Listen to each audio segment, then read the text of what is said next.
آج کی نشست میں یہ بتانا چاہ رہا ہوں کہ اس قرآن کے مل جانے کی وجہ سے اللہ نے ہمیں کتنا بلند مقام اور مرتبہ عطا کیا، اس کا کتنا کرم ہوا، کتنا احسان ہوا کہ اس قرآن کو عطا کر کے ہمیں اس نے کہاں سے اٹھا کر کہاں بٹھا دیا۔ شاید ہم خود بھی اپنی اس عظمت سے واقف نہیں ہیں، اور اس مقصد کے لیے آج میں نے سورہ فاطر، یہ قرآن پاک کا 35واں سورہ ہے، اور اس کی آیت نمبر 32 تلاوت کرنے کا شرف حاصل کیا ہے، جس میں باری تعالیٰ نے ارشاد فرمایا ثم اورثنا الکتاب، پھر ہم نے اس کتاب کا وارث بنایا، الذین اصطفینا من عبادنا، ان لوگوں کو جنہیں ہم نے اپنے بندوں میں سے چن لیا، فمنہم ظالم لنفسہ، اور ان میں سے کچھ وہ ہیں جو اپنی جانوں پر ظلم کرنے والے ہیں، ومنہم مقتصد، اور ان میں سے کچھ وہ ہیں جو درمیانے درجے کے ہیں، ومنہم سابق بالخیرات باذن اللہ، اور ان میں سے کچھ وہ ہیں جو خیرات میں، حسنات میں، نیکیوں میں بڑی سبقت لے جانے والے ہیں، ذالک هو الفضل الکبیر، اور فرمایا یہ اس قرآن کا وارث بنایا جانا اور پھر سابقم بالخیرات باذن اللہ والے طبقے میں شامل ہو جانا، فرمایا یہ اللہ کی طرف سے بہت بڑا فضل ہے، ذالک هو الفضل الکبیر، یہ اللہ کا بہت بڑا فضل ہے، یہ فضل کبیر ہے۔ اس آیت کریمہ پر ہم ان ڈیٹیل بات کرتے ہیں، اور اس کے ابتدائی حصے کی طرف میں متوجہ کرنا چاہ رہا ہوں کہ ناظرین مکرم، باری تعالیٰ نے بات یوں شروع کی، فرمایا ثم اورثنا الکتاب، پھر ہم نے اس کتاب کا وارث بنایا، کن لوگوں کو؟ الذین اصطفینا من عبادنا، ان لوگوں کو جنہیں ہم نے اپنے بندوں میں سے چن لیا۔ قبل اس کے کہ میں اس بات کو کھولوں کہ اس کے ذریعے باری تعالیٰ نے ہمیں کس مقام اور منصب پر بٹھایا ہے، آئیے میں تھوڑی سی بات پیچھے سے شروع کرتا ہوں کہ ناظرین مکرم آپ کبھی غور کریں کہ اللہ رب العزت کا ہمارے اوپر سب سے پہلا کرم تو یہ ہوا کہ اس نے ہمیں انسان بنایا۔ اب وہ چاہتا تو ہمیں کسی مخلوق میں بھی پیدا کر سکتا تھا، مگر اس نے ہمیں اپنی اس مخلوق میں پیدا کیا جو اس کی مخلوقات میں سے اشرف ترین مخلوق ہے، ہمیں اشرف المخلوقات بنایا، ہمیں طبقہ انسانیت میں پیدا کیا۔ یہ جو باری تعالیٰ نے ہمیں انسان بنایا ہے، یاد رکھیں کہ اس انسان بننے کے اندر ہماری کسی ذاتی کاوش کا، کسی ایفرٹ کا کوئی عمل دخل نہیں ہے، یہ محض اس کا کرم ہے، اس کا احسان ہے کہ اس نے ہمیں اپنی مخلوقات میں سے افضل ترین مخلوق اور طبقہ انسانیت میں پیدا کیا۔ وہ طبقہ انسانیت جس کے لیے باری تعالیٰ نے ارشاد فرمایا وَلَقَدْ كَرَّمْنَا بنی آدم، کہ ہم نے بنی آدم کو تکریم بخشی۔ کہیں فرمایا لَقَدْ خَلَقْنَا الْإِنسَانَ فِي أَحْسَنِ تَقْوِيمٍ، کہ تحقیق ہم نے انسان کو احسن تقویم بنایا، اور یہی وہ انسان ہے پھر جس انسان کو باری تعالیٰ نے مسجود ملائک بنایا، اس طبقہ انسانیت میں باری تعالیٰ نے پیدا کیا، تو یہ اس کا ایک ہمارے اوپر کرم تھا۔ پھر اس کرم کے بعد اس نے اگلا کرم ہمیں یہ کیا کہ انسانوں میں پیدا کرنے کے بعد ہمیں صاحب ایمان بنایا، اور یہ صاحب ایمان ہونا کوئی معمولی بات نہیں ہے، ہمیں اندازہ نہیں ہے کہ یہ کتنا بڑا شرف ہے۔ آپ کبھی سورہ انعام، چھٹی صورت ہے قرآن پاک کی، اور اس کی آیت نمبر 122 کا کبھی مطالعہ کریں، باری تعالیٰ نے ارشاد فرمایا اَوَمَنْ كَانَ مَيْتًا فَأَحْيَيْنَاهُ وَجَعَلْنَا لَهُ نُورًا يَمْشِي بِهِ فِي النَّاسِ اِلَىٰ آخر الآیہ۔ لمبی آیت کریمہ ہے، بہت سارے مضامین ہیں، مگر میں ایک پہلی بنیادی بات صرف بتانا چاہ رہا ہوں۔ فرمایا بھلا وہ شخص جو مردہ تھا، اَوَمَنْ كَانَ مَيْتًا، بھلا وہ شخص جو مردہ تھا، فَأَحْيَيْنَاهُ، پس ہم نے اسے زندہ کر دیا۔ آپ اس مقام کو پڑھ لیں، اس کی تفاسیر کو پڑھیں، ہر مفسر نے ایک ہی بات لکھی ہے کہ یہ جو فرمایا جا رہا ہے اَوَمَنْ كَانَ مَيْتًا، بھلا وہ شخص جو مردہ تھا، تو اس مردے سے مراد وہ نہیں ہے کہ جس شخص نے چند سال اس دنیا میں گزارے، پھر اس کی جان نکل گئی، اس کی روح پرواز کر گئی اور ہم اسے اٹھا کر قبر میں ڈال آئے۔ اس قبر میں جانے والے کو مردہ نہیں کہا جا رہا۔ حضور شیخ الاسلام نے تو اپنے ترجمے کے اندر بریکٹ ڈال کر یہ بات لکھ دی، مگر اب میں بتا رہا ہوں کہ ہر مفسر کو پڑھ لیں، اس کا ایک ہی معنی ہے کہ جسے مردہ کہا جا رہا ہے، اس سے مراد وہ بد نصیب ہے جسے ایمان کی خیرات میسر نہ آ سکی، جو اپنے خالق کو پہچان نہ سکا، اپنے مالک کو پہچان نہ سکا، تو جو ایمان سے محروم رہا، اللہ کی نگاہ میں وہ زندہ ہو کر بھی مردہ ہے۔ اور آگے فرمایا فَأَحْيَيْنَاهُ، پس ہم نے اسے زندہ کر دیا، ہمارا کرم ہوا، ہمارا احسان ہوا کہ ہم نے اسے ایمان کی خیرات عطا کی اور اسے مردوں کی صف سے نکال کر زندوں کی صف میں شامل کر دیا۔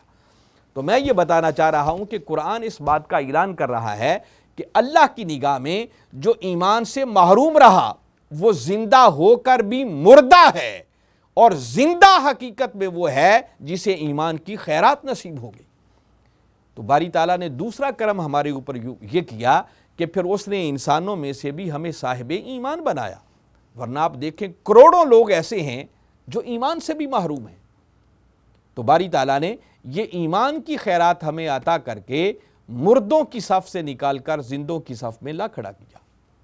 پھر آگے ارشاد فرمایا، اسی سورہ فاطر کی آیت کریمہ کو سامنے رکھتے ہوئے جو میں بات کر رہا ہوں، کہ پہلا کرم تو اس نے یہ کیا کہ ہمیں انسان بنایا، دوسرا کرم ہمارے اوپر یہ کیا کہ اس نے پھر ہمیں صاحب ایمان بنایا، اور تیسرا کرم اس نے ہمارے اوپر یہ کیا کہ پھر ہمیں اپنے محبوب حضرت محمد مصطفیٰ صلی اللہ علیہ وسلم کا امتی بنایا۔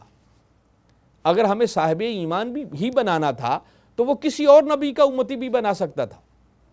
یہ کتنا بڑا اس کا کرم اور احسان ہے کہ اس نے ہمیں اس محبوب کا امتی بنایا جس محبوب کا امتی بننے کے لیے انبیاء بھی دعائیں کرتے رہے، وہ بھی اس خواہش کا اظہار کرتے رہے کہ کاش ہم تاجدار کائنات صلی اللہ علیہ وسلم کے امتی ہوتے۔ تو اللہ نے ہمیں اس اپنے محبوب مکرم نبی آخر الزماں حضرت محمد مصطفیٰ صلی اللہ علیہ وسلم کا امتی ہونے کا شرف عطا کیا۔ اب یہ کتنا بڑا شرف ہے، اس بات کو اب میں سورہ فاطر کی روشنی میں آپ کے سامنے رکھنا چاہ رہا ہوں کہ تاجدار کائنات صلی اللہ علیہ وسلم کا امتی ہونا یہ کتنا بڑا بلند مقام ہے۔ اور باری تعالیٰ نے فرمایا ثم اورثنا الکتاب، پھر ہم نے اس کتاب کا وارث بنایا۔ اور یاد رکھیں کتاب سے مراد پھر اللہ کا قرآن ہے۔ باری تعالیٰ نے اسی قرآن کو سورہ بقرہ کی آیت کریمہ کی بالکل ابتدا میں فرمایا ذالک الکتاب لا ریب فیہ، فرمایا یہ وہ عظیم کتاب ہے جس میں کسی شک کی کوئی گنجائش نہیں ہے۔ تو قرآن کو کتاب فرمایا، یہاں کتاب سے مراد اللہ کا قرآن ہے۔ فرمایا پھر ہم نے اس قرآن کا وارث بنایا، اس کتاب کا وارث بنایا۔ کن کو؟ آگے ان کو ڈیفائن کیا وہ کون لوگ ہیں، فرمایا ان کو جن کو ہم نے اپنے بندوں میں سے چن لیا، اور اس سے مراد ہم تاجدار کائنات صلی اللہ علیہ وسلم کے امتی ہیں کہ آقا کے امتی بنے، اور آقا کے امتی ہونے کی وجہ سے ہم اس قرآن کے وارث بن گئے۔ اللہ نے ہمیں اس قرآن کا وارث بنا دیا۔ مگر میں بتانا یہ چاہ رہا ہوں کہ اپنی قسمت پر فخر کریں اور غور کریں کہ اللہ نے ہم پر کتنا بڑا کرم اور احسان کیا اور ہمیں کن بلندیوں پر فائز کر دیا۔ اب اس آیت کریمہ پر ذرا غور کریں۔ پھر فرمایا ثم اورثنا الکتاب، باری تعالیٰ فرما رہے ہیں کہ پھر ہم نے اس قرآن کا، اس کتاب کا وارث ان لوگوں کو بنایا، کن کو؟ الذین اصطفینا من عبادنا، جن کو ہم نے اپنے بندوں میں سے بھی چن لیا۔ ناظرین مکرم ذرا ایک لمحے کے لیے اس بات پر غور کریں کہ باری تعالیٰ نے کس لطیف انداز میں بات کی ہے۔ ایک ہوتا ہے بندہ ہونا، اور یاد رکھیں کہ کائنات کی ہر شے اس کی حیثیت اللہ کی بارگاہ میں سوائے بندہ ہونے کی اور کچھ نہیں ہے۔ ہر کوئی اس کا بندہ ہے، اور بندوں سے مراد یاد رکھیں صرف انسان ہی نہیں ہے۔ جب عباد کی بات ہوتی ہے، عبد کہا جاتا ہے، تو اس کا اطلاق انسانوں پر، حیوانوں پر، شجر، حجر، چرند، پرند، ملائکہ، رسل، جن، حتیٰ کہ کائنات کا ذرہ ذرہ اس کی حیثیت اللہ کی بارگاہ میں سوائے عبد اور بندہ ہونے کی اور کچھ نہیں ہے۔ جیسے سورہ مریم میں ایک مقام پر فرمایا ان کل من فی السماوات والارض الا آتی الرحمن عبدا، فرمایا جو کچھ زمین و آسمان میں ہے، جو کچھ پستیوں اور بلندیوں میں ہے، اس کی حیثیت اللہ کی بارگاہ میں سوائے عبد اور بندہ ہونے کے اور کچھ نہیں۔ تو بھئی بندے تو سارے ہی ہیں، کائنات کا ذرہ ذرہ اس کا بندہ ہے، مگر خالی بندہ ہونا کمال نہیں ہے، کمال یہ ہے کہ کسی کو وہ اپنا بندہ کہے۔ عبد ہونا اور بات ہے، اور عبد اس کا بندہ بن جانا یہ کچھ اور بات ہے۔ حکیم الامت علامہ اقبال نے اسی بات پر روشنی ڈالتے ہوئے اپنے ایک شعر میں فرمایا، عبد دیگر عبد چیزیں دیگر، این سراپا انتظار او منتظر۔ فرمایا لوگوں، بندہ ہونا اور بات ہے، مگر عبد اس کا بندہ بن جانا یہ کچھ اور بات ہے۔ فرمایا جب تک فقط اس کا کوئی بندہ ہوتا ہے، عبد ہوتا ہے، فقط بندہ رہتا ہے، تو فرمایا وہ ہر وقت اللہ کی رضا کا منتظر رہتا ہے کہ اللہ کیا چاہتا ہے، اللہ کی رضا کا متلاشی رہتا ہے، اللہ راضی ہو جائے۔ مگر جب کوئی عبد سے بڑھ کر عبد کے مقام پر فائز ہو جائے تو پھر وہ منتظر نہیں بلکہ منتظر بن جاتا ہے۔ پھر وہ بندہ خدا کی رضا کا منتظر نہیں رہتا بلکہ خدا انتظار میں رہتا ہے کہ میرا بندہ کیا چاہتا ہے۔ تو عبد اور بات ہے اور عبد یہ اور بات ہے۔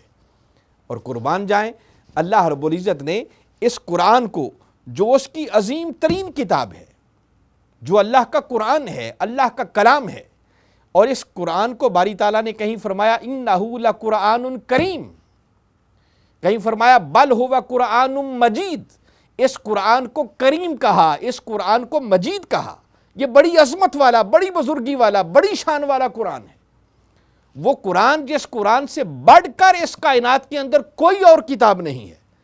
باری تعالیٰ نے اس کتاب کو نازل کرنے کے لیے جس ہستی کا انتخاب کیا، وہ عبد نہیں بلکہ وہ عبد کے مقام پر فائز ہے۔ جیسے سورہ فرقان کی پہلی آیت میں فرمایا، تبارک الذی نزل الفرقان علی عبدہ لیکون للعالمین نذیرا۔ فرمایا بہت با برکت ہے وہ رب جس نے نازل کیا قرآن علی عبدہ، اپنے بندے پر۔ تو بندہ نہیں کہا کہ بندے پر نازل کیا، نہیں، فرمایا اپنے بندے پر نازل کیا۔ سورہ کہف کی پہلی آیت کو پڑھیں، فرمایا الحمدللہ الذی انزل علی عبدہ الکتاب ولم یجعل لہ عوجا۔ فرمایا سب تعریفیں اس اللہ کے لیے ہیں جس نے نازل کی کتاب علی عبدہ، اپنے بندے پر۔ تو بھئی عبد ہونا اور بات ہے اور عبد بن جانا یہ کچھ اور بات ہے۔ تو اللہ نے جس ہستی پر قرآن نازل کیا وہ عبد نہیں بلکہ عبد کے مقام پر فائز ہیں، اور جن کو اس کتاب کا وارث بنایا۔ اب ذرا چشم تصور لائیں اور اپنی قسمت پر رشک کریں کہ اللہ نے کتنا کرم کیا اور کس عظمت پر آپ کو فائز کیا ہے۔ فرمایا ہم نے اس کتاب کا وارث ان لوگوں کو بنایا، الذی نصطفینا من عبادنا، ان لوگوں کو اس قرآن کا وارث بنایا جن کو ہم نے اپنے بندوں میں سے بھی چن لیا۔ تو یہ نہیں کہا کہ بندوں کو وارث بنایا، خالی عباد نہیں کہا، بلکہ عبادنا، عبادنا کا معنی ہے اپنے بندے، ہمارے بندے۔ اور باری تعالیٰ نے یہاں پر بھی اکتفا نہیں کیا کہ میں نے اس قرآن کا وارث اپنے بندوں کو بنایا، اس کے اپنے بندے بھی بہت سارے ہوں گے، مگر یہ جو آگے استفینا من عبادنا، فرمایا اس قرآن کا وارث، اس کتاب کا وارث ہم نے ان خوش نصیبوں کو بنایا جن کو پھر ہم نے اپنے بندوں میں سے بھی چن لیا۔ تو کچھ بندے ہیں، کچھ اس کے بندے ہیں، اور جن کو قرآن کا وارث بنایا یہ وہ خوش نصیب ہیں جو اس کے بندوں میں سے بھی پھر اس کے چنیدہ بندے ہیں۔ تو تاجدار کائنات صلی اللہ علیہ وسلم کے امتی ہونے نے ہمیں اس مقام پر فائز کر دیا کہ اس نسبت کی وجہ سے اللہ نے ہمیں اس قرآن کا وارث بنایا، اور فرمایا یاد رکھو تم عام لوگ نہیں ہو، فرمایا تم وہ خوش نصیب ہو جو میرے بندوں میں سے بھی پھر چنیدہ بندے ہو۔ قربان جائیں، اگر ہم اس بات کی لطافت کو محسوس کریں تو سچی بات ہے کہ ایک وجد انسان پر طاری ہو جائے کہ باری تعالیٰ کا کتنا کرم ہوا، کتنا احسان ہوا، اور اس نے کس بلندیوں پر ہمیں فائز کر دیا، ہمیں کن بلندیوں پر اس نے فائز کر دیا۔ اگر اس بات کی لطافت ہم صحیح معنوں میں محسوس کریں تو سچی بات ہے انسان پر ایک وجد طاری ہو جائے کہ باری تعالیٰ نے ہمیں اس قرآن کا وارث بنا کر اور اپنے محبوب کا امتی بنا کر کن بلندیوں پر فائز کر دیا ہے، کن عظمتوں سے ہمکنار کر دیا ہے۔ مگر پھر قابل غور بات ایک اور جو آپ کے سامنے رکھنا چاہ رہا ہوں، یہ بات کرتے ہوئے باری تعالیٰ نے انداز بڑا خاص اپنایا ہے۔ فرمایا ثم اورثنا، پھر ہم نے وارث بنایا۔ اورثنا یہ جمع متکلم کا صیغہ ہے، جس کا مطلب ہے ہم نے وارث بنایا۔ حالانکہ ناظرین مکرم آپ کبھی غور کریں، اللہ ایک ہے اور وہ اپنی توحید کا پرچار چاہتا ہے، ہر جگہ اپنے ایک ہونے کا اعلان کرتا ہے۔ اس نے یوں نہیں کہا کہ پھر میں نے وارث بنایا، نہیں، ثم اورثنا فرمایا پھر ہم نے وارث بنایا۔ جمع کے صیغے میں بات کی، میں کہہ کے بات نہیں کی، ہم کہہ کے بات کی۔ اور یہ قرآن کا اسلوب ہے کہ قرآن میں باری تعالیٰ کبھی کبھی ایک ہو کر بھی اپنی بات واحد کے صیغے میں نہیں بلکہ جمع کے صیغے میں کرتا ہے، اور اس کی مختلف حکمتیں ہوتی ہیں۔ جیسے سورہ 3 کی آیت کریمہ ابھی میں پڑھ رہا تھا، وہاں بات کی تو فرمایا لَقَدْ خَلَقْنَا الْإِنسَانَ فِي أَحْسَنِ تَقْوِيمٍ، تحقیق ہم نے انسان کو احسن تقویم بنایا۔ کہیں فرمایا وَرَفَعْنَا لَكَ ذِكْرَكَ، رفعنا پھر جمع متکلم کا صیغہ ہے، فرمایا محبوب ہم نے تیری خاطر تیرے ذکر کو بلند کر دیا۔ اس قرآن کے نزول کی بات کی تو فرمایا اِنَّا نَحْنُ نَزَّلْنَا الذِّكْرَ وَإِنَّا لَهُ لَحَافِظُونَ، فرمایا بے شک ہم نے ہی اس ذکر کو نازل کیا اور ہم ہی اس کی حفاظت کرنے والے ہیں۔ جمع کے صیغے میں بات کی۔ ابھی میں وہاں وہ سورہ انعام کی آیت پڑھ رہا تھا، فرمایا اَوَمَنْ كَانَ مَيْتًا، اور آگے فرمایا فَأَحْيَيْنَاهُ، پس ہم نے اسے زندہ کر دیا۔ ہم کہہ کے بات کی۔ وَجَعَلْنَا لَهُ نُورًا، ہم نے اس کے لیے نور بنا دیا۔ پھر جمع کے صیغے کے ساتھ بات کی۔ اور ایسا نہیں ہے کہ وہ ہر جگہ جمع کے صیغے میں بات کرتا ہے، کبھی کبھی وہ واحد کے صیغے میں بھی بات کرتا ہے۔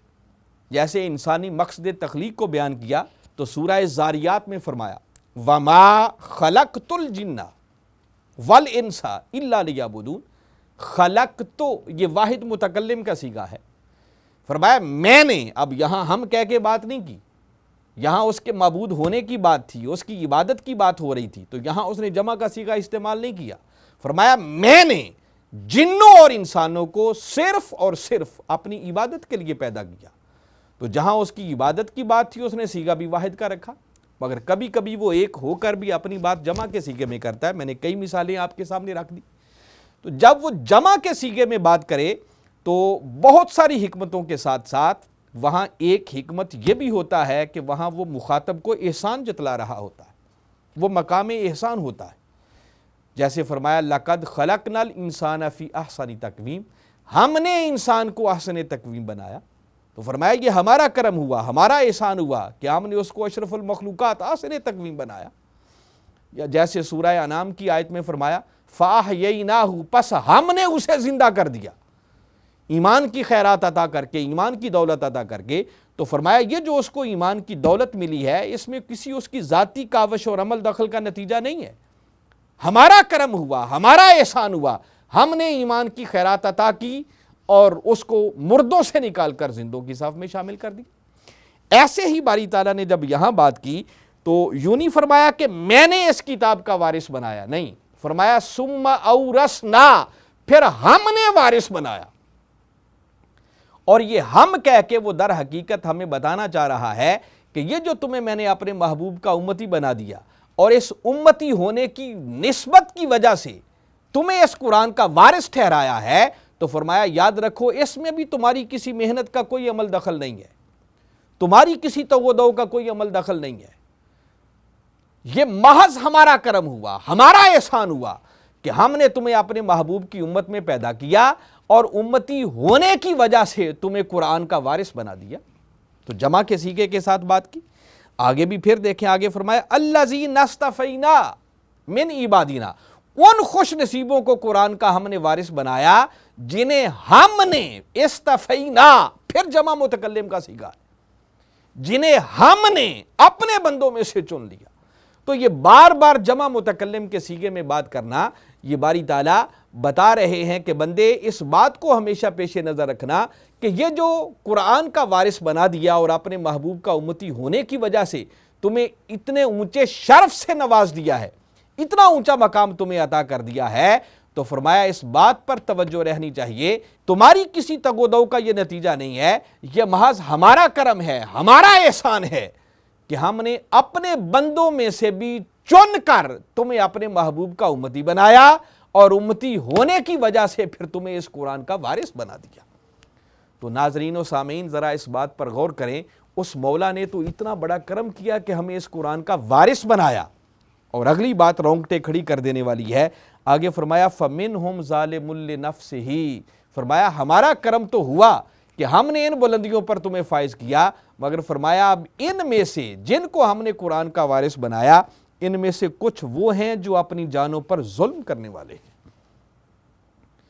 تو میں چونکہ گفتگو کا وقت ختم ہو رہا ہے، صرف اتنا کہنا چاہ رہا ہوں کہ ناظرین مکرم ذرا سوچیں اس سے بڑا ظلم اور کیا ہوگا کہ جس قرآن کا وارث باری تعالیٰ نے ہمیں بنایا، ہمیں اس قرآن کو دیکھنے کی بھی توفیق نہ ہو، اس قرآن کو پڑھنے کی توفیق بھی نہ ہو، اس قرآن کو سمجھنے کی توفیق ہی نہ ہو، اس قرآن پر عمل کرنے کی ہمارے پاس فرصت نہ ہو۔ اس سے بڑا بھی کوئی اپنی جانوں پر ظلم ہو سکتا ہے؟ اس نے کتنا بڑا کرم کیا کہ ہمیں اپنے محبوب کا امتی ہونے کی وجہ سے اس قرآن کا وارث بنا دیا، اور ہم کیسے وارث ہیں کہ ہمیں اس وراثت کو دیکھنے کی فرصت بھی نہیں ہے، اس قرآن کی زیارت کی ہمارے پاس فرصت نہیں ہے، اس قرآن کو پڑھنے کی ہمارے پاس فرصت نہیں ہے۔ تو تلاوت کا حق ادا کرنا تو بڑی بات کی بات ہے، ہم تو وہ بد نصیب ہیں کہ جنہیں قرآن پڑھنے کی، قرآن زیارت کرنے، قرآن کی زیارت کرنے کی فرصت ہی نہیں ہے۔ تو اس آیت کریمہ میں باری تعالیٰ فرما رہے تھے کہ لوگو اگر اس قرآن پر ایمان لانا چاہتے ہو تو تمہارا ایمان بھی معتبر تب ہوگا کہ خالی زبان کے اقرار تک نہ رہو، پھر دل تمہارا یوں تصدیق کرے کہ اس تصدیق کے ساتھ ساتھ تم قرآن کے ساتھ ایسے جڑ جاؤ کہ ایسی تلاوت کرنے والے بن جاؤ جس سے قرآن کی تلاوت کا حق ادا ہو جائے۔ فرمایا یہ قرآن کی تلاوت کا حق ادا ہوگا تو تب تمہارا ایمان بھی معتبر ہوگا، اور جب تک قرآن پر ایمان معتبر نہیں ہوگا تمہارا قرآن سے تعلق جڑ نہیں سکتا۔ تو ناظرین مکرم، اس کتاب کا وارث ہونا بھی ہمیں اسی بات کی طرف متوجہ کر رہا ہے کہ ہم اس قرآن کے ساتھ ایسا تعلق قائم کریں کہ پھر صحیح معنوں میں اس قرآن کے حقوق ادا کرتے ہوئے اس کی تلاوت کا بھی حق ادا کرنے والے بن جائیں۔ انشاءاللہ آئندہ نشستوں میں ہم اس موضوع کو آگے جاری رکھیں گے۔ اللہ کی بارگاہ میں دعا ہے کہ باری تعالیٰ صحیح معنوں میں ان باتوں کو سمجھ کر ان پر ایمان لاتے ہوئے ہمیں صحیح معنوں میں اس قرآن اور صاحب قرآن کے ساتھ اپنی نسبت قائم کرنے کی توفیق عطا فرمائے۔ وما علینا الا البلاغ۔